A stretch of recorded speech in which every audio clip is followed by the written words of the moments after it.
Seja muito bem-vindo a mais uma aula e meus parabéns por chegar até aqui. Agora vamos a uma das partes mais importantes da pintura hidrográfica, o tanque para fazer os mergulhos hidrográficos. Neste vídeo, vou te ensinar a fazer um tanque WTP profissional, usando uma caixa d'água e poucos materiais, sem gastar quase nada. Mas calma, você não precisa fazer o seu tanque agora. Você pode começar com o que já tem na sua casa: balde, pia, tanque, até geladeira algumas pessoas usam. O importante é que o objeto a ser personalizado caiba dentro do recipiente. E no final do vídeo, vou disponibilizar a lista completa de material que eu usei para criar esse tanque de mergulho hidrográfico. Após o mergulho WTP, a gente precisa lavar os objetos a fim de retirar o excesso de película.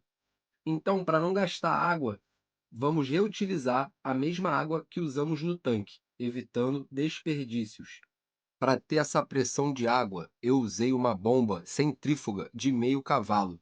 Mas você não precisa disso. Você pode usar uma eletrobomba de máquina de lavar, muito mais barato e vai fazer o mesmo efeito. A bomba está conectada através de junções de 3 quartos. Na saída da bomba, uma redução de 25 para 20 milímetros para ligar os tubos e conexões. Um joelho, um T ligado a um registro, fixado com durepoxi por dentro e por fora.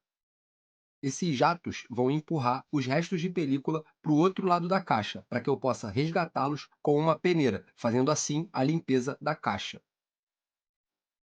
Outro joelho até o centro da caixa, ligados a um T com uma torneira, seguindo até a outra extremidade da caixa, um outro joelho, descendo até outro joelho, fixado também com durepoxi por dentro e por fora, e fechado com uma tampa.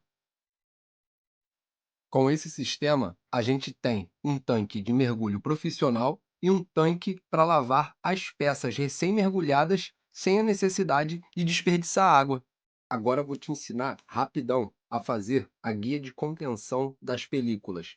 Você vai precisar de um tubo de 20 milímetros de 3 metros, dois joelhos e duas tampas, tudo de 20 milímetros, e mais um pedaço de tubo de 25 e 2T de 25, para que ela possa ficar ajustável igual no vídeo.